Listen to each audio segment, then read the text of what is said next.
Come in. Hello, my name is Aaron Lennon and I'm the headmaster of Harrow Chongqing. And today I'm going to be doing one of my favourite things. I'm going to be going on a learning walk to visit a class.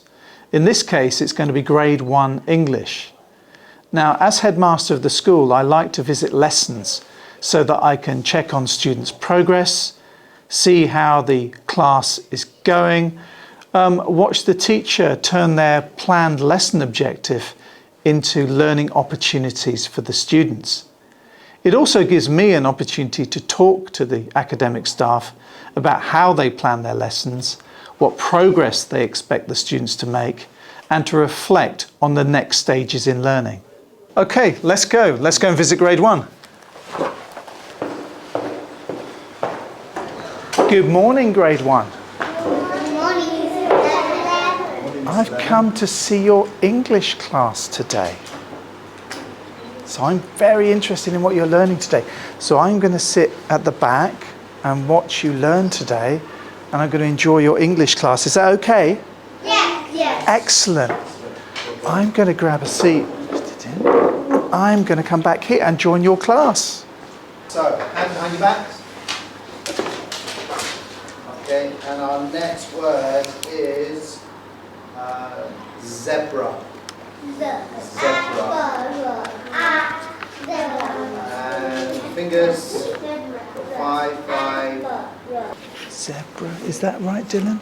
At the end? Zebra.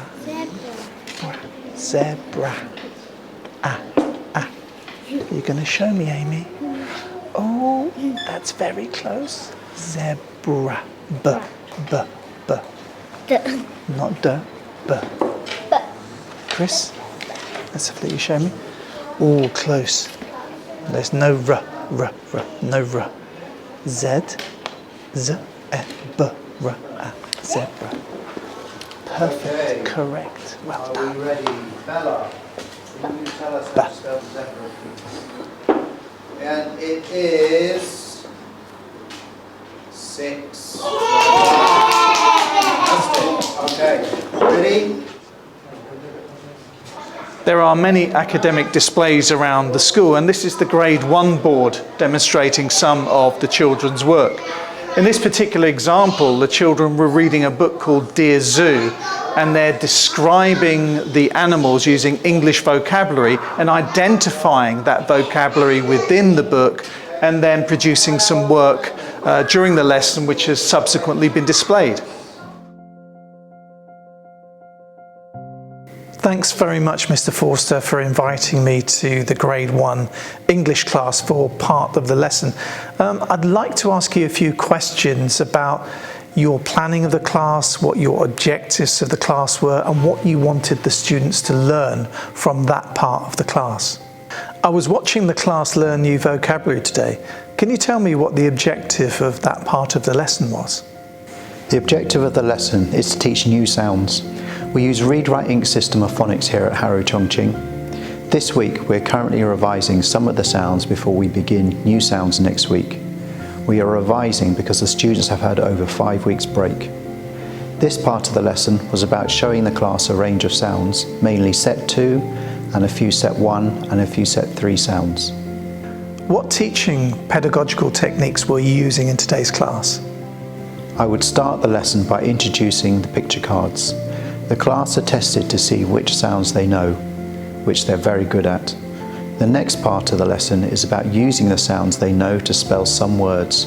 To do this, part of the class sit at their tables with their hands behind their backs. I say a word, so for instance sleeping, the class try to work out the number of sounds that the word contains. When I say fingers, the class show me the number of fingers that match the number of sounds in the words. And we pinch our fingers together while saying the sounds of the word. Then the class have a go at writing the words in their books. The class are very good at finding the number of sounds and then saying the sounds. In terms of writing, the class make a very good attempt at writing the sounds. The words on the whole are phonetically decodable.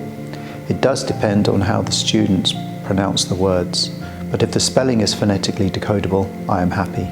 And what are the next steps in the following lesson? Following this lesson, we will not just move on to the new sounds, as the class at the moment are demonstrating great recall of the previously taught sounds, but we will begin to introduce the class to using their knowledge of sounds to read books. When introducing the students to books, we need to be very aware of not just their level of decoding, but their level of vocabulary. Thanks very much for talking about the lesson, Mr. Forster. I really enjoyed visiting the class. I loved their enthusiasm and I look forward to learning more about their learning journey at Harrow Chongqing. Thanks for watching today's Learning Walk video with Grade 1 and Mr. Forster. This is part of a series of learning walks that I do around the school, and what we're trying to do is to capture the learning that's taking place and to talk to the teachers who are demonstrating what they're planning in terms of the education of the children. Today it was Grade 1 English. Look out for our next edition.